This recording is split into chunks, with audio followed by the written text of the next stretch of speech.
Hello दोस्तों, स्वागत है आपका अपने यूट्यूब चैनल अंबुज पाठशाला में। तो इस वीडियो में हम लोग JAC board weekly test class 11th का फिजिक्स का most important viral question paper देखने वाले हैं, जो कि आपके नेक्स्ट वीकली टेस्ट एग्जाम में देखने को मिलेगा। आपका नेक्स्ट वीकली टेस्ट एग्जाम है 13 सितंबर को, यानी कि कल।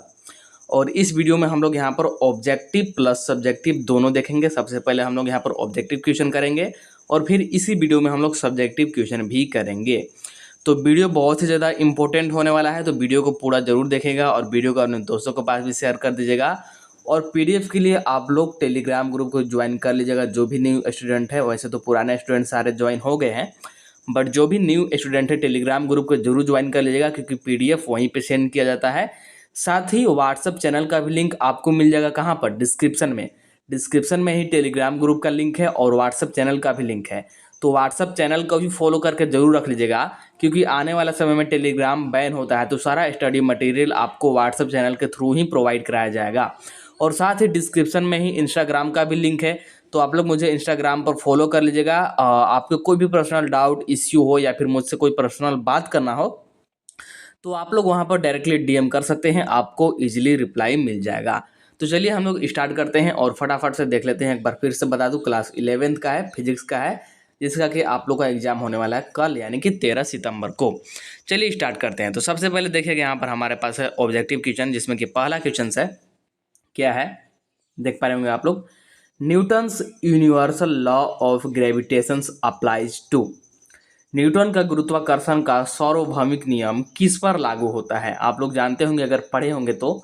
जो आपका चैप्टर आई थिंक 7 है या फिर 8 है, ग्रेविटेशन ही है, तो उसी से रिलेटेड है ये, कि न्यूटन का जो गुरुत्वाकर्षण का सार्वभौमिक नियम है, ये किस पर लागू होता है आपको बताना है। यहाँ पर आपको ऑप्शन गिवन है कि स्मॉल बॉडीज ओनली, केवल छोटे पिंड पर, फिर है कि प्लैनेट्स ओनली, यानी कि केवल ग्रह पर, और फिर है कि both small and big bodies, यानी कि छोटे और बड़े दोनों पिंड पर, और फिर यहाँ पर एक और आपको ऑप्शन है कि only valid for solar system, सिर्फ सोलर सिस्टम पर काम करता है।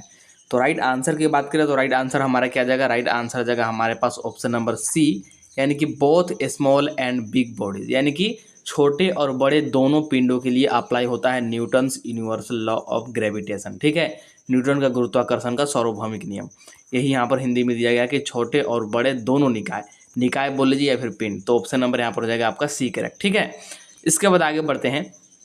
तो सेकेंड नंबर वाला क्वेश्चन देखिए क्या बोल रहा है। For a particle inside a uniform spherical shell, the gravitational force on the particle is. और यहाँ पर ऑप्शन आपको गिवन है इन्फिनाइट, जीरो, माइनस g(m(m)(2/r²) और g(m(m)(2/r²). हिंदी में क्वेश्चन है वही कि एक समान गोलाकार खोल के अंदर एक कण के लिए कण पर गुरुत्वाकर्षण बल क्या है? गुरुत्वाकर्षण बल का मतलब क्या एक्सप्रेशन होगा, ऐसा समझिए। तो अगर बात करें तो सबसे पहले यहाँ पर मैं आपको थोड़ा सा समझाने का प्रयास करता हूँ, थोड़ा सा समझिएगा। मान लीजिए हमारे पास है एक खोखला गोला, ठीक है। इसने क्या बोला कि एक समान गोलाकार खोल का क्या मतलब है कि जैसे बॉल आप लोग जानते होंगे, जिससे कि हम लोग क्रिकेट खेलते हैं, तो क्या है, गोलाकार है, लेकिन अंदर से क्या होता है, खोखला होता है। तो उसी की बात कर रहा है ना, खोखलाकार खोल। तो सबसे अच्छा एग्जाम्पल है कि आप लोग जो क्रिकेट खेलते हैं उस वाले बॉल को यहाँ पर इमेजिन कीजिए। तो उसके अंदर एक कण के लिए और उसके अंदर एक कण है, तो उस पर गुरुत्वाकर्षण बल क्या होगा, ये आपको बताना है। तो इसका राइट आंसर जाएगा हमारे पास शून्य होगा। क्या होगा अगर इसके अंदर बात करें तो क्या होगा? शून्य होगा, यानी कि ऑप्शन नंबर बी हो जाएगा आपका करेक्ट, 0।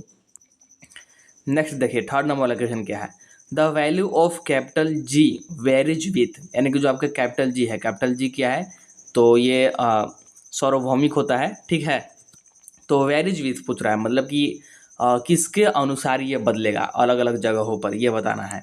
तो देखिए यहाँ पर ऑप्शन आपको गिवन है और हिंदी में भी यहाँ पर क्वेश्चन गिवन है कि बड़ा जी का मान किसके साथ बदलता है। तो ऑप्शन गिवन है कि height above the earth surface, यानी कि ज़मीन की सतह से ऊपर की ऊंचाई पर। मान लीजिए अभी हम लोग जैसे धरती पर हैं और मान लीजिए किसी चीज़ से एरोप्लेन वगैरह से ऊपर जा रहे हैं, तो क्या ऊपर जाएंगे तो जी का मान घटेगा, या फिर डेप्थ बिलो द ग्राउंड, या फिर ज़मीन के नीचे जाएंगे, यानी कि जो लैंड है इसके अगर नीचे जाएंगे तो क्या जी का मान घटेगा, या फिर रेडियस ऑफ द प्लेनेट, या फिर ग्रह की त्रिज्या पर घटेगा, या फिर नॉन ऑफ दीज होगा, मतलब कि इनमें से कोई सही नहीं है। तो राइट आंसर की बात करें तो राइट आंसर आ जाएगा आपका नॉन ऑफ दिस, यानी कि इनमें से कोई नहीं। ठीक है, ऑप्शन नंबर डी हो जाएगा यहाँ पर करेक्ट। इसके बाद आगे बढ़ते हैं, तो आगे देखें यहाँ पर फोर्थ नंबर वाला क्वेश्चन क्या है कि which law describes the orbit of planets around the sun. कौन सा नियम सूर्य के चारों ओर ग्रहों की कक्षाओं का वर्णन करता है।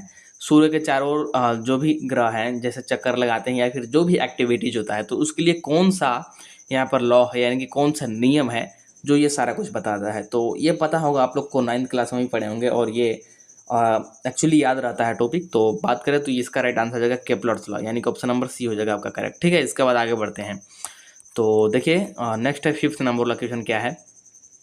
The property of a body by virtue of which it tends to regain its original size and shape when the applied force is removed is called.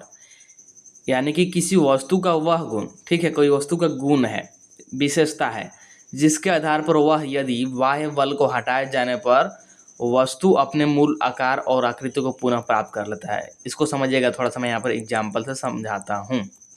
जैसे मान लीजिए कि आपके पास एक ब्रेड है, ठीक है, एक ब्रेड है और ब्रेड कितना सॉफ्ट होता है आप लोग जानते ही हैं। एक ब्रेड है और इस ब्रेड पर आप लोग क्या कर रहे हैं, इस ब्रेड पर आप लोग यहाँ पर प्रेशर लगा रहे हैं, यानी कि इस ब्रेड को अपने हाथ में लेकर के और बंद कर रहे हैं। तो क्या होगा, ये एकदम पूरा सिकुड़ जाएगा, मुड़ जाएगा, ठीक है, एकदम छोटे से आकार में आ जाएगा। लेकिन जैसे ही आप लोग फिर से हाथ को खोलेंगे तो ये अपना शेप में आ जाएगा, अपने आकार में आ जाएगा जैसा ये है। ठीक है, तो यही आपसे पूछ रहा है कि ये मतलब पुनः आकृति को प्राप्त कर रहा था, तो ये किसके कारण प्राप्त कर लेता है, ये बताना है आपको। तो राइट आंसर क्या जाएगा हमारे पास, राइट आंसर आ जाएगा इलास्टिसिटी के कारण, यानी कि ऑप्शन नंबर ए हो जाएगा करेक्ट, प्रत्यास्थता के कारण। ठीक है, इसके बाद आगे बढ़ते हैं, तो देखिए नेक्स्ट क्वेश्चन क्या है 6 नंबर वाला।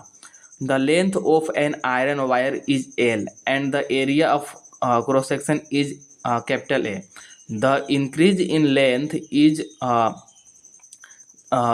I on applying the force F on its two ends, which of the statement is correct। तो ये सारा कुछ कंडीशंस है। इसके बाद यहाँ पर स्टेटमेंट दे रखा है और पूछ रहा है कि कौन स्टेटमेंट यहाँ पर राइट होगा। हिंदी में देखिए कि एक लोहे के तार की लंबाई L है और अनुप्रस्थ काट का क्षेत्रफल कैपिटल A है। इसके दोनों सिरों पर बल F लगाने पर लंबाई में वृद्धि I होती है। निम्नलिखित में से कौन सा कथन सही है। तो यहाँ पर आपको 4 स्टेटमेंट गिवन है, तो सही स्टेटमेंट कौन सा है आप लोग यहाँ पर देखिए ज़रा सा, और अगर देखेंगे अच्छे से तो आपको यहाँ पर दिखेगा मतलब यहाँ पर कौन सा करेक्ट हो जाएगा।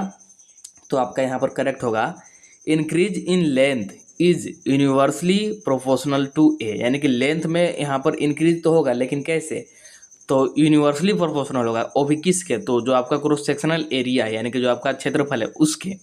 तो ऑप्शन नंबर यहाँ पर हो जाएगा आपका सी करेक्ट। ठीक है, और हिंदी में भी यही देख लीजिए कि लंबाई में वृद्धि के लंबाई में वृद्धि ए के व्युत्क्रमानुपाती, और ए क्या है तो आपको पता ही है, क्षेत्रफल है। तो ऑप्शन नंबर सी हो जाएगा करेक्ट। ठीक है, इसके बाद आगे बढ़ते हैं, तो नेक्स्ट क्वेश्चन देखिएगा 7 नंबर वाला क्या है हमारे पास। Elastic after effect are maximize for, यानी कि प्रत्यास्थ पश्च प्रभाव किसके लिए अधिकतम होगा। 4 ऑप्शन आपको गिवन है।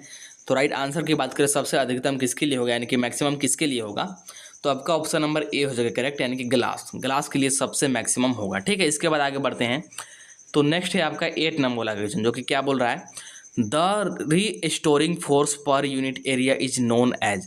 प्रति इकाई क्षेत्रफल पर प्रत्यानयन बल को किस रूप में जाना जाता है।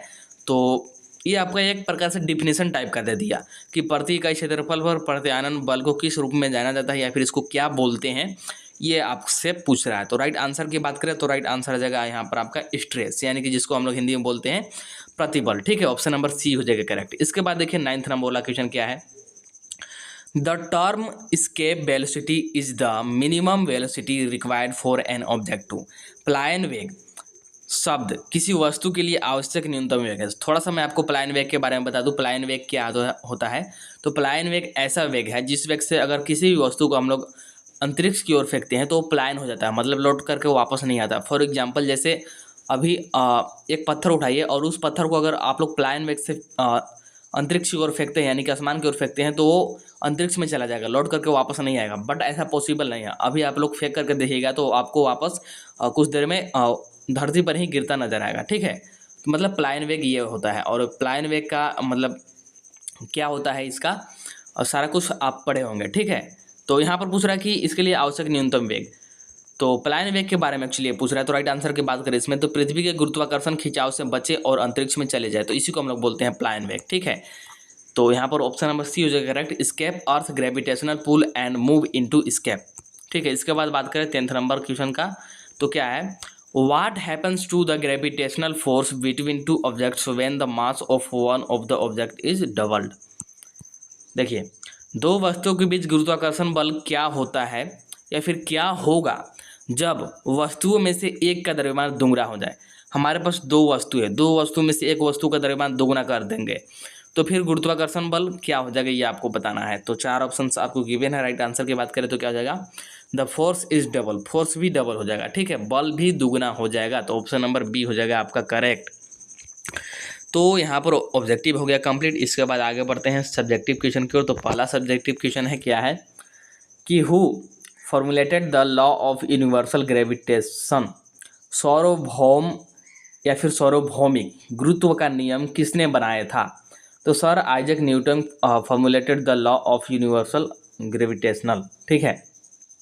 सर आइजैक न्यूटन ने सार्वभौम या फिर सार्वभौमिक गुरुत्व का नियम बनाया था, तो ये हो जाएगा आपका करेक्ट आंसर। इसके बाद आगे बढ़े तो देखिए नेक्स्ट क्वेश्चन है आपका, क्या है, यहाँ पर एक ही क्वेश्चन था ना, हाँ नेक्स्ट क्वेश्चन देखिए क्या है कि what does the law of universal gravitation state, यानी कि सार्वभौमिक गुरुत्व का सार्वभौमिक गुरुत्व क्या है ये आपको बताना है, या फिर इसी को हम लोग बोल सकते हैं कि सार्वभौम गुरुत्व क्या है, ठीक है।